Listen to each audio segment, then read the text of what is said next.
Hey everyone, welcome back to the channel. Today we're diving into the wild world of medieval society, peeling back the layers of wealth and status to see how people lived, from those scraping by in the dirt to those swimming in riches. This isn't just about knights and kings, it's about every rung on the ladder, from the absolute bottom to the tip top. So grab a snack, get comfy, and let's explore what it meant to have nothing or everything in the Middle Ages. This is part one of a three-part series, so stick around and hit that subscribe button if you're ready for the full journey. Let's start at the very bottom, with the people nobody wanted to be, the beggars. Life for a medieval beggar was a daily grind just to stay alive. Imagine waking up each morning not knowing if you'd eat that day, or where you'd sleep when the sun went down. These folks had nothing, no land, no job, no family to lean on. They were out there in a world where survival wasn't guaranteed, and hunger, cold, or disease could end it all in a heartbeat. Their home was wherever they could crash, maybe huddled against a church wall hoping for charity, curled up in a ditch by the road, or lingering near town gates where a passing merchant might toss them a scrap. It wasn't exactly cozy. Think less rustic charm and more the wind's trying to freeze me solid. So how did someone end up a beggar? Usually, it was pure bad luck. Some were born with disabilities that made work impossible. Others got injured in accidents or fell ill with diseases that left them unable to earn a living. War veterans, especially those who'd lost limbs, often ended up here too. There was no safety net, no VA benefits in the Middle Ages. Their daily routine was brutal. Wake up, scrounge for food, repeat. They'd stake out spots near churches, especially during morning prayers when people were feeling generous, or hover around markets, hoping for spoiled veggies or moldy bread that merchants didn't want. Their meals? Think scraps from tavern floors, bones with a bit of meat still on them, or whatever didn't make them gag. Fine dining? Not exactly, unless you count dirt as a garnish. Malnutrition was a constant problem, weakening them and making them easy targets for disease. A simple cut could turn deadly without access to medicine or even basic hygiene. During plagues, beggars were hit hardest, with no way to shield themselves from outbreaks. People's attitudes toward them were mixed. Some Christians saw giving to the poor as a religious duty, but plenty of townsfolk viewed beggars as lazy troublemakers who brought crime and filth. Winter was their worst enemy. Many didn't survive the freezing nights. Still, some beggars got savvy, learning which towns handed out better charity or when religious festivals meant bigger handouts.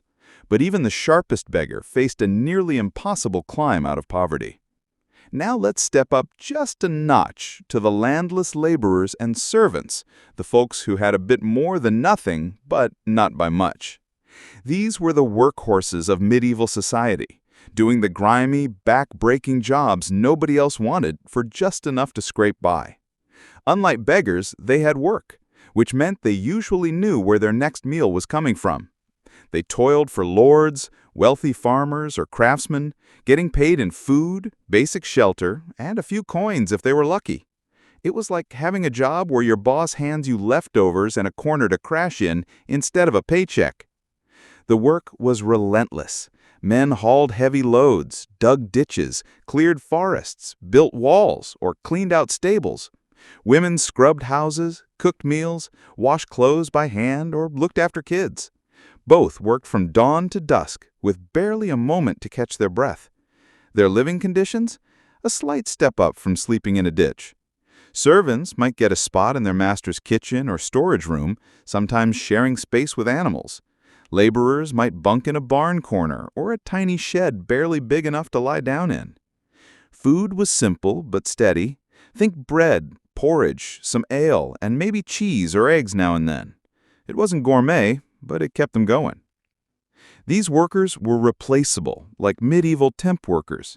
Get sick, injured, or complain too much, someone else was always desperate enough to take your spot. This kept wages low and conditions rough. Seasonal work was common, especially in farming. During planting and harvest, laborers were in demand, but in winter, many got laid off and had to stretch whatever they'd saved or find odd jobs to survive. Some managed to squirrel away a few coins, hiding them in their clothes or burying them in the ground like medieval piggy banks.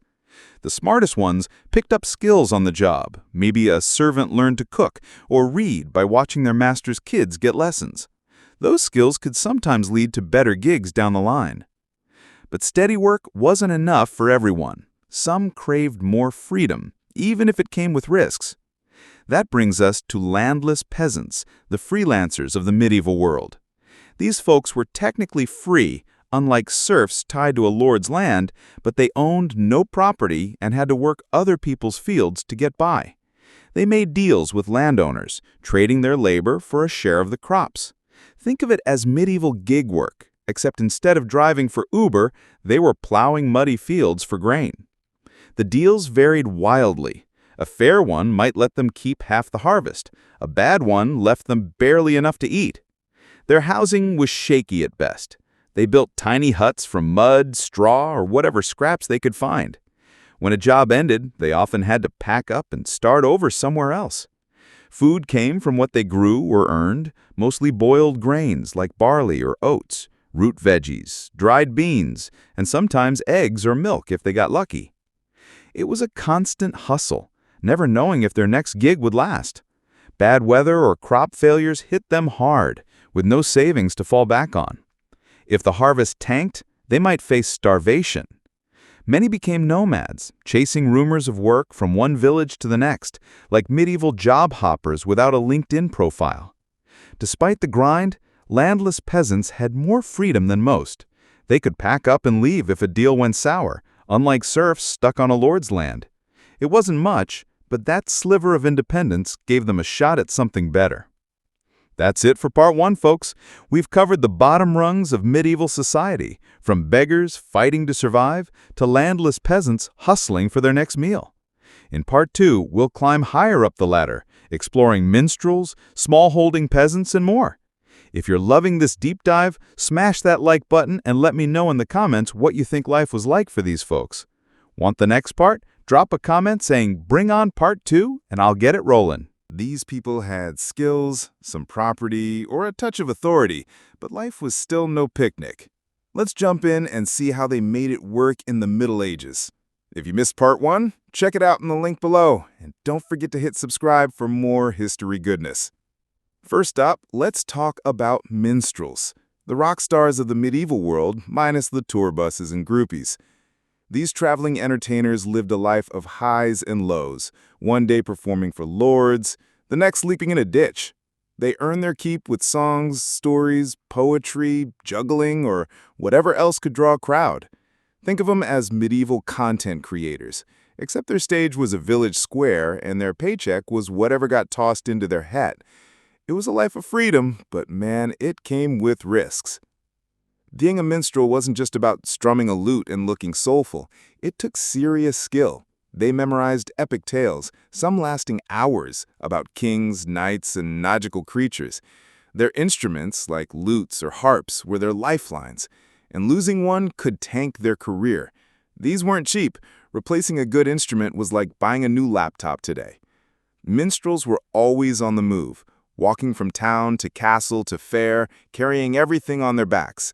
Roads were sketchy, crawling with bandits who saw a lone performer as an easy mark, so minstrels had to be part entertainer, part survivalist, dodging trouble just to make it to the next gig. Pay was a total gamble. A great performance for a generous lord might score them gold coins, fine clothes, or even a horse. Other times they got a meal, some ale, or a warm barn to crash in. Beyond entertainment, minstrels were like medieval news anchors, spreading gossip and stories from town to town. People loved them for it, but not everyone was a fan. At noble courts, a skilled minstrel was a rock star. In some towns, they were seen as shady drifters stirring up trouble. Competition was fierce, too. There were always more minstrels than paying gigs. To stand out, some specialized in epic ballads, others in comedy or romance. Summer was prime time for festivals, but winter was lean, with folks staying indoors and spending less.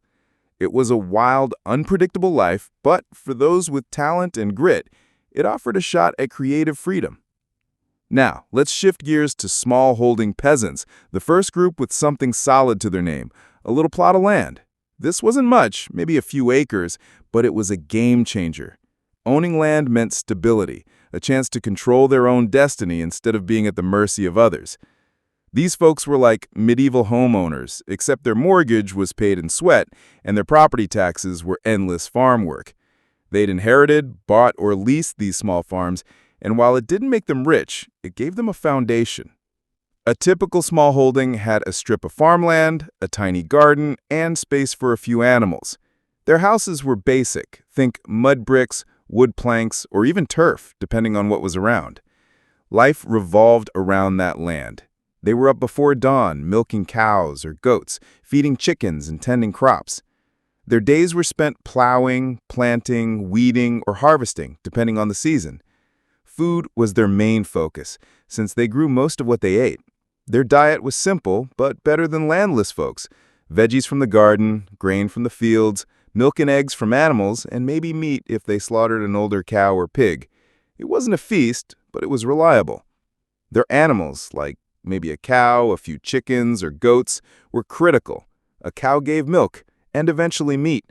Chickens provided eggs and the occasional Sunday roast. Tools like plows, hoes, and sickles were their prized possessions, like the medieval equivalent of a small business's inventory. Weather was a constant worry. One bad season could wipe them out. But unlike landless peasants, they could decide what to plant and how to manage their crops, giving them a bit more control. They also traded or bartered veggies for tools, grain for cloth, or services with neighbors. Community was huge. Neighbors helped each other during harvest or when building a barn. It was like the medieval version of borrowing a lawnmower, except it was more, help me haul this hay and I'll owe you one. Their big dream? Expand the farm or see their kids climb higher, maybe even escape the peasant life. But owning land came with burdens, like the pressure to keep it productive and the risk of losing everything to a bad harvest.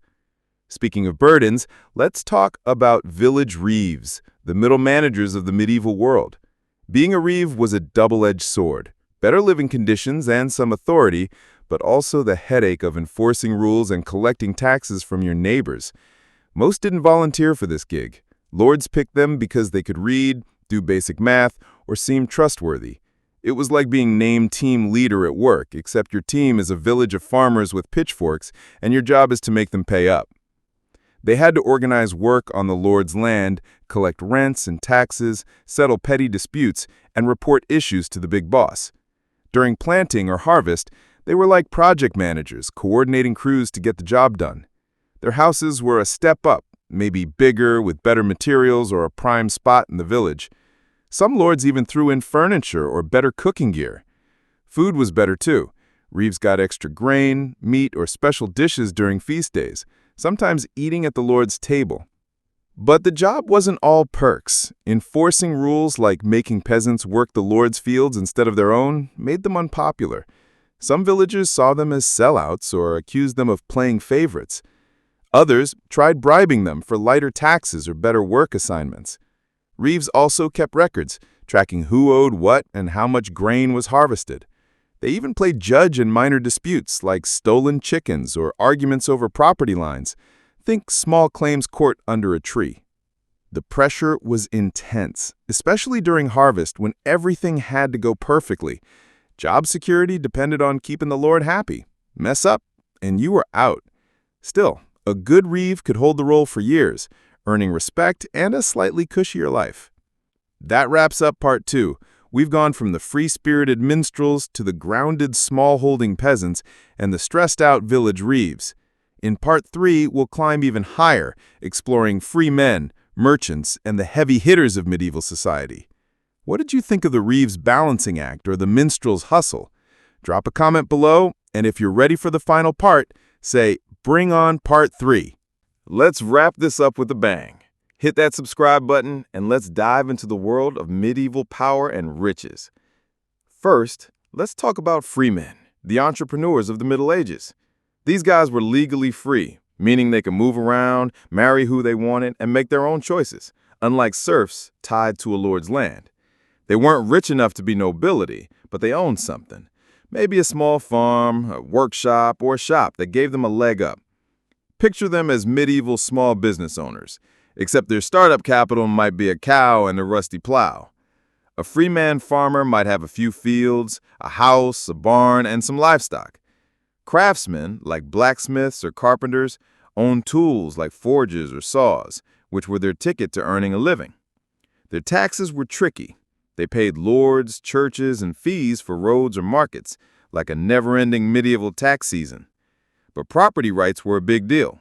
They could buy, sell, or pass down land, even use it as collateral for loans. This security let them invest in their farms or businesses. Some grew crops for market, others specialized in trades like brewing or leatherwork. They were regulars at markets and fairs, selling goods and buying supplies, networking the old-school way face-to-face with actual products. Freemen needed basic literacy and math for contracts and bookkeeping, so they were often better educated than peasants. They also served in local militias, providing their own armor, which wasn't cheap. Their houses were solid, bigger, with better materials, and maybe some furniture. Socially, they could vote in town meetings or serve as jurors, giving them a voice most peasants didn't have. For freemen, hard work and a bit of luck could mean real upward mobility. Now, let's level up to merchants, the risk-takers who built wealth by moving goods from one place to another. These folks were the logistics gurus of the Middle Ages, buying low and selling high, like medieval eBay sellers with ox-drawn wagons instead of delivery vans. Success meant knowing markets, surviving dangerous trips, and betting big on ventures that could make or break them. Merchants specialized in goods like spices, silk, or salt, depending on their connections. Luxury items were high value but low weight. Bulk goods like grain or wool fed entire cities. Travel was the toughest part. Roads were bandit central, so merchants hired guards, paid protection fees, or traveled in caravans. They needed wagons, pack animals, weapons, and camping gear, plus enough cash to cover inventory and expenses. Market smarts were everything. Merchants tracked which goods were scarce, when prices spiked, and how wars or politics might mess with trade routes. Their research? Talking to people at actual markets. They also used early banking systems to transfer money safely, since carrying gold was a death wish. Trade was seasonal. Spring and summer were best for travel, while winter slowed everything down. Socially, merchants were in a weird spot, richer than some nobles but without the same status. They faced cutthroat competition, offering better prices or faster delivery to win customers. The risks were huge. Bad weather, wars, or deadbeat buyers could tank a shipment. The best merchants lived like nobles, with fancy houses and servants, and some even bought land to join the gentry. It was a high-stakes game, but the rewards could be massive. Let's shift to a shadier path: robber barons. These weren't your average bandits. They were nobles or ambitious commoners running organized crime from castles or towers. They controlled key spots like river bridges or mountain passes, charging tolls at sword point. Think of them as medieval mob bosses with better real estate. Location was everything. A well-placed castle could rake in cash from travelers. Their operations were slick. They studied trade routes, calculated how much they could extort without killing the trade, and kept just enough armed men to intimidate, but without breaking the bank. They didn't just rob. They demanded tribute from villages, ransomed prisoners, or sold protection to merchants. Some had deals with local lords, sharing profits to avoid trouble. Successful robber barons lived large, with fine food, clothes, and weapons, all funded by their shady business. But it was a risky gig. Failure could mean death or exile. In some places, they were seen as rebels. In others, just criminals. The smartest ones used their wealth and skills to go legit, becoming generals or governors for real rulers. It was a wild way to climb the ladder, but it worked for some. Now, let's talk knights, the warrior elite. These guys were professional soldiers, trained from childhood to fight for their lords in exchange for land. Knighthood started young, with boys serving as pages, learning to fight, ride, and act courtly. Armor, weapons, and war horses cost a fortune, like outfitting a medieval tank. Their estates, villages, mills, forests funded the lifestyle. Knights owed their lord about 40 days of military service a year, though wars could stretch that. Chivalry was their code, pushing honor and courage. But not all knights were saints. Some were just armed thugs with titles. They juggled loyalty to lords and managing their own lands where peasants worked for them. Tournaments were their off-season hustle, mixing training with prize money and fame. They had legal perks, like tax exemptions, and only answered to noble courts. As warfare got pricier, some knights struggled, but others adapted, becoming court officials or commanders. Finally, we hit the top. Kings. These guys were the ultimate bosses, claiming divine right to rule entire kingdoms. Their wealth was insane. They technically owned all the land and could demand taxes, tribute, or soldiers from everyone. Running a kingdom meant massive bureaucracies, stewards, treasurers, judges, and diplomats. Armies were their backbone, with knights, levies, and mercenaries ready to crush rebellions or invaders. Kings controlled trade, minted coins, and owned resources like mines. Their power was absolute in theory, but they had to juggle nobles, merchants, and the church to keep it. Royal courts handled major laws and disputes, and kings could pardon or execute at will. Diplomacy was huge. Marriages and treaties reshaped kingdoms. Kings lived in jaw-dropping palaces, surrounded by courtiers and guards, with constant ceremonies and planning. Their courts were cultural hubs, attracting artists and scholars. But succession was a minefield. Bad heirs or rival claims could spark civil wars. The best kings built dynasties, expanded empires, and left epic legacies, living like near gods to their subjects. That's the full medieval wealth ladder, folks. From beggars in ditches to kings on golden thrones. Everyone faced their own grind. Which level surprised you most? Drop it in the comments and let me know if you want more deep dives like this. Smash that like button, subscribe, and I'll catch you in the next video.